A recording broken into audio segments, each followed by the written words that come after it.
Hello बच्चों, आपका पुनः आनंद श्रीवास्तव की गणित की कक्षा में स्वागत है। आज हम आपको 9वीं कक्षा की गणित के अध्याय 4 दो चरों वाले रैखिक समीकरण के अंतर्गत प्रश्नावली 4.2 पढ़ाएंगे। इस प्रश्नावली में आपको रैखिक समीकरणों के हल निकालना सीखना है। ये भी पता करना है कि किस समीकरण का एक ही हल होता है, मतलब अद्वितीय हल होता है, और किसके अनेक हल होते हैं। तो आइए हम समीकरणों के हल के बारे में जानते हैं। आपने पिछली कक्षा में एक चर वाले रैखिक समीकरण के बारे में पढ़ा होगा। आप ये भी जानते होंगे कि एक चर वाले रैखिक समीकरण का केवल एक हल अर्थात एक अद्वितीय हल होता है और उसे संख्या रेखा पर प्रदर्शित किया जा सकता है। जैसे कि ये आपका है 3x + 5 = 0 एक चर वाला रैखिक समीकरण। इसका हल हम कैसे निकालते थे? चलिए मान लेते हैं 2x + 5 = 0। तो इसका हल हम कैसे निकालते हैं? 2x बराबर इस 5 को दाहिने तरफ पक्षांतर करिए तो ये +5 इधर आके -5 हो जाएगा। अब 2 से भाग कर देते हैं तो x बराबर -5/2, या ये कहें दूसरी भाषा में 2 को उधर पक्षांतर कर देते हैं तो यहाँ मल्टीप्लाई था तो इधर आके डिवाइड हो जाएगा। तो ये आप एक चर वाले रैखिक समीकरण का हल प्राप्त किए। इसे संख्या रेखा पर भी आप प्रदर्शित कर सकते हैं। संख्या रेखा पर आप इसे कैसे प्रदर्शित करते हैं? मान लेते हैं ये संख्या रेखा है, ये 0 है और ये स्टार्ट होता है इधर से नंबरिंग 1, 2, 3, 4 ऐसे आगे तक। इधर की तरफ -1, -2, -3 इस तरह से बढ़ेगा। तो देखिए बच्चों, इसके बीच में कितना आएगा? ये जैसे 0, 1 है, इसके बीच में 0.5, यहाँ पर 1.5, यहाँ 2.5 ऐसे रहेगा। -5.2 मतलब हुआ 5/2 को अगर है तो 2 को 5 से भाग करेंगे तो 2 दूनी 4, 1 शेष बचा, यहाँ दशमलव लगाकर 0 बढ़ाएं तो 2 पंचे 10, 2.5 आया और -5/2 का अर्थ हुआ -2.5 अर्थात -2.5 यहाँ पर होगा। तो ये इस समीकरण का हल हो जाएगा कि ये वाला पॉइंट -2.5 है यहाँ से यहाँ तक। तो संख्या रेखा पर आप एक चर वाले रैखिक समीकरण को प्रदर्शित कर सकते हैं। अब दो चर वाले रैखिक समीकरण के हल के बारे में आपको जानना है। तो अगर जो कोई दो चर वाला रैखिक समीकरण एक ही रैखिक समीकरण है तो इसके अनंत हल हो सकते हैं, कईयों हल हो सकते हैं। कैसे आप ये देख सकते हैं? जैसे 2x + y = 5 है, तो अगर जो हम x की जगह पे 1 रख दें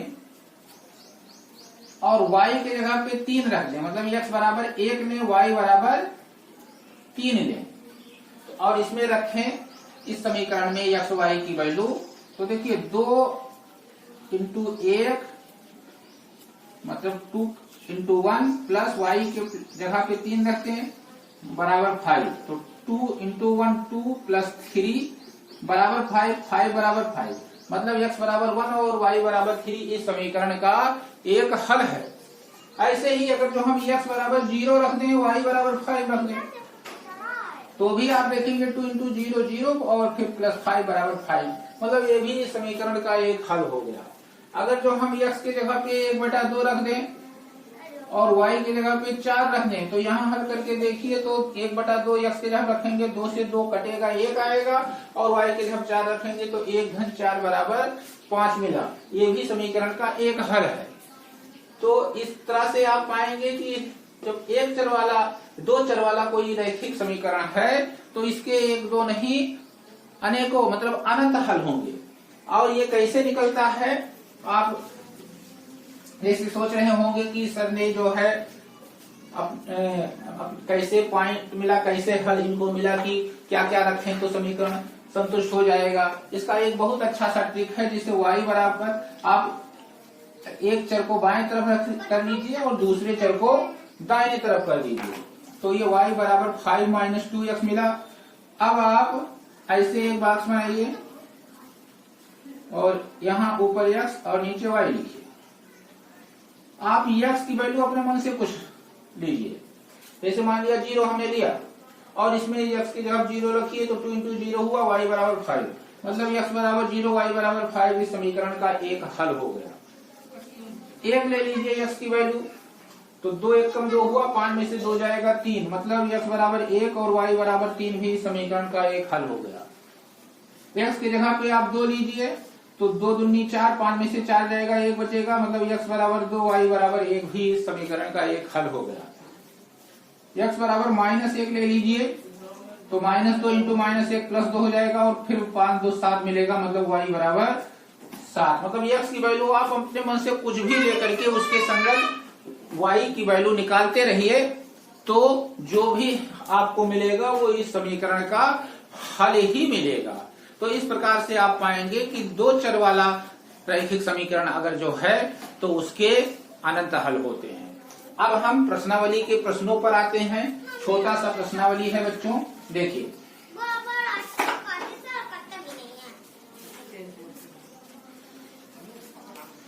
देखिए, पहला प्रश्न है कि निम्नलिखित विकल्पों में से कौन सा विकल्प सही सत्य है और क्यों। ये आपको दिया गया है y बराबर प्रश्न संख्या 1, y बराबर है 3x + 5। अब इस प्रश्न में आपसे पूछा जा रहा है कि निम्नलिखित विकल्पों में से कौन सा विकल्प सत्य है और क्यों।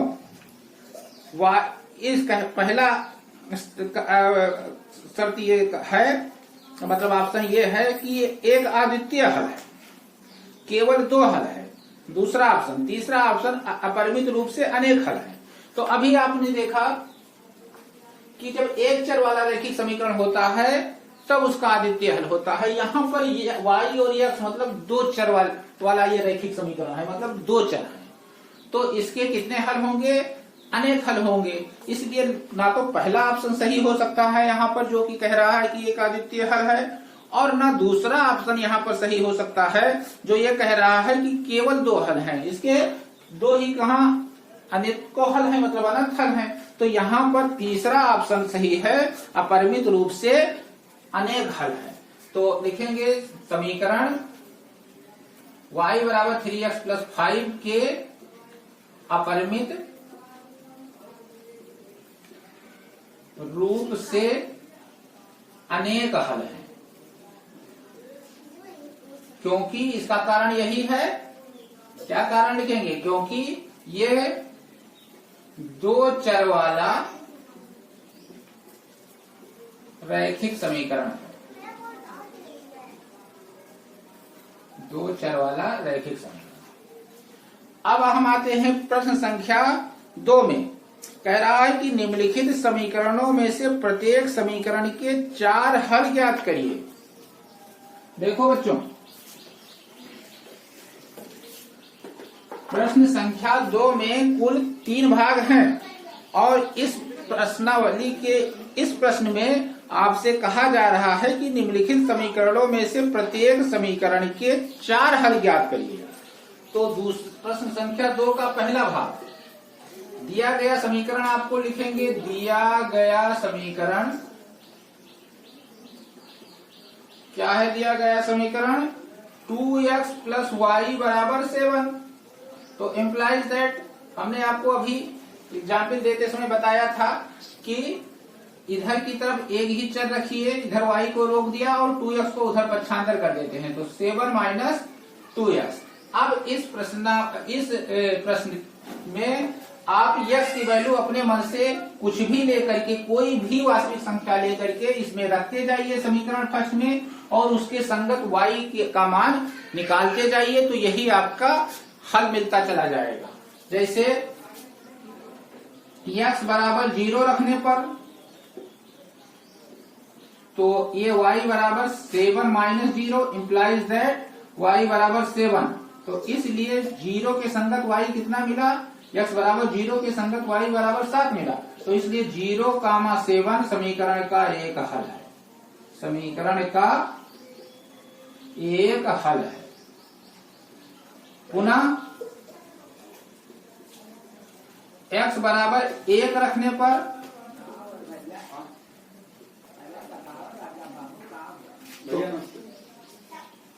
तो y बराबर 7 माइनस 2 इंटू 1, तो y बराबर 7 माइनस 2 इंटू 1 2 होगा, तो y बराबर 5 मिला।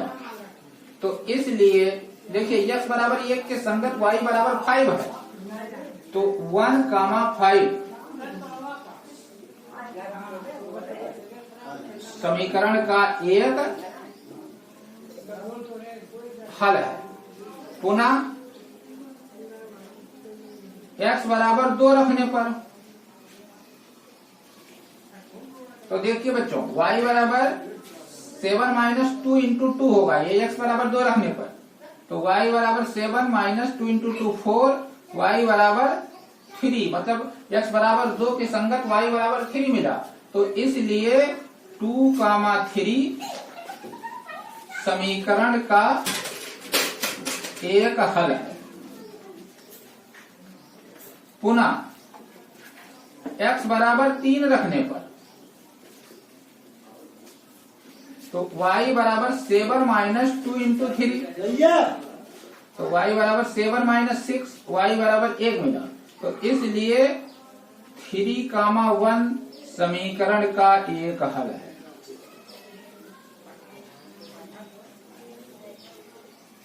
इस प्रकार से बच्चों आप इस समीकरण के 4 हल प्राप्त कर लिए। ऐसे ही आप जितना इच्छा चाहे उतना हल प्राप्त कर सकते हैं। ये जरूरी नहीं कि जो हमने हल प्राप्त किया है आप जो प्राप्त करें वो इस हल से मैच करें, क्योंकि आप अपनी इच्छा अनुसार x की वैल्यू कुछ भी ले सकते हैं और उसी के संगत y मिलेगा और वो समीकरण का एक हल होगा। तो ठीक ऐसे ही आप इसका दूसरा भाग और तीसरा भाग हल करेंगे। अब हम प्रश्न संख्या 3 पर आते हैं। प्रश्न संख्या 3 में बच्चों आपसे कह रहा है कि बताइए निम्नलिखित हलों में कौन कौन समीकरण x माइनस 2y बराबर 4 के हल हैं और कौन कौन हल नहीं है। प्रश्न संख्या 3 में कुल 5 भाग हैं, तो आप इसको इस तरह से हल करेंगे। सबसे पहले तो आप ये लिखिए प्रश्न 3, दिया गया समीकरण, दिया गया समीकरण क्या है? दिया गया समीकरण x माइनस 2y बराबर 4, ये आपका समीकरण फर्स्ट। और अब फर्स्ट पार्ट आप ऐसे लिखेंगे और फर्स्ट पार्ट में आप जो दिया गया है आपको दिया गया क्रमित युग्म लिखेंगे या दिया गया हल लिखेंगे। दिया गया हल ये है आपका 0,2। तो आप लिखेंगे समीकरण फर्स्ट में x बराबर 0 y बराबर 2 रखने पर तो देखो बच्चों आपको मिलेगा 0 माइनस 2 इंटू 2 बराबर 4, इम्प्लाइज दैट 0 माइनस 4 बराबर 4, इम्प्लाइज दैट माइनस 4 बराबर 4, जो कि गलत है, जो कि गलत है। अतः अब यहां आप आंसर में लिखेंगे 0,2 दिए गए समीकरण या समीकरण फर्स्ट का हल नहीं है। मतलब ये जो हल दिया गया है वो इस समीकरण का हल नहीं है, किसी और समीकरण का हल होगा तो होगा। अब आप इसका दूसरा भाग देखिए। दूसरा भाग दिया गया हल ये 2,0 है। कितना है? 2,0। और आप इसी तरह से भाषा लिखेंगे कि समीकरण फर्स्ट में x बराबर 2 और y बराबर 0 रखने पर। तो बच्चों देखो जब x बराबर 2 और y बराबर 0 आप रखते हैं तब आपको क्या मिलता है? ये आपको मिलेगा 2 माइनस 2 इंटू 0 बराबर 4, इम्प्लाइज दैट 2 माइनस 0 बराबर 4 इंप्लाइज दैट 2 बराबर 4। ये भी आपको गलत मिला, जो कि गलत है। अतः 2, 0 भी समीकरण फर्स्ट का हल नहीं है। आप लिखेंगे 2, 0 समीकरण फर्स्ट का हल नहीं है। ये समीकरण जो ये समीकरण दिया गया है, इस समीकरण का हल नहीं है, किसी और समीकरण का हल होगा दूसरे भाग के लिए। अब तीसरे भाग में क्या आपको हल दिया गया है, यहां लिखिए थर्ड पार्ट, आप स्क्रीनशॉट ले करके नोट करते रहिएगा। दिया गया हल ये आपको दिया गया है 4, 0 और आप वही भाषा फिर लिखेंगे। समीकरण फर्स्ट में x बराबर 4 y बराबर 0 रखने पर, तो देखिए यहाँ 4 लिखेंगे और फिर 2 इंटू 0 4 माइनस 0 और 4 बराबर 4, जो कि सत्य है, जो कि सत्य है। अतः 4, 0 समीकरण फर्स्ट का हल है। यहां पर लिखेंगे हल है। ठीक इसी तरह से बच्चों आप चौथा और पांचवा भाग चेक करेंगे। अब हम प्रश्न संख्या 4 पर चलते हैं, जो इस प्रश्नावली का आखिरी प्रश्न है। इस प्रश्न में आपसे कहा जा रहा है कि k का मान ज्ञात कीजिए जबकि x बराबर 2 y बराबर 1 समीकरण 2x प्लस 3y बराबर k का एक हल हो। तो देखो इसको कैसे हल करना है आपको। प्रश्न संख्या 4, प्रश्न संख्या 4 आप लिखेंगे दिया गया समीकरण, दिया गया समीकरण। ये आपको समीकरण जो दिया गया है वो है 2x प्लस 3y बराबर k, 2x प्लस 3y बराबर k समीकरण फर्स्ट। आगे आप लिखेंगे कि चूंकि x बराबर 2 y बराबर 1 समीकरण फर्स्ट का एक हल है। तो बच्चों अगर जो ये समीकरण इस समीकरण का हल है तो इस समीकरण को ये संतुष्ट करेगा, और अगर जो संतुष्ट करता है तो क्या होगा देखिए। तो इसलिए समीकरण फर्स्ट में x बराबर 2 y बराबर 1 रखने पर, तो 2 गुणे 2 धन 3 गुणे 1 बराबर k। तो 2 दूनी 4, 3 एकम 3 बराबर k, 4 3 7 बराबर k इंप्लाइज दैट k बराबर 7। ये आपका आंसर हुआ। और इस प्रकार से इस प्रश्न के समाप्त होने के साथ ये प्रश्नावली 4.2 बच्चों आपके समाप्त हो रही है। और अगले प्रश्नावली में आपको हम 2 चरों वाले रैखिक समीकरण के हल का ग्राफ खींचना बताएंगे। फिर आपकी आखिरी प्रश्नावली 4.4 रहेगी। धन्यवाद।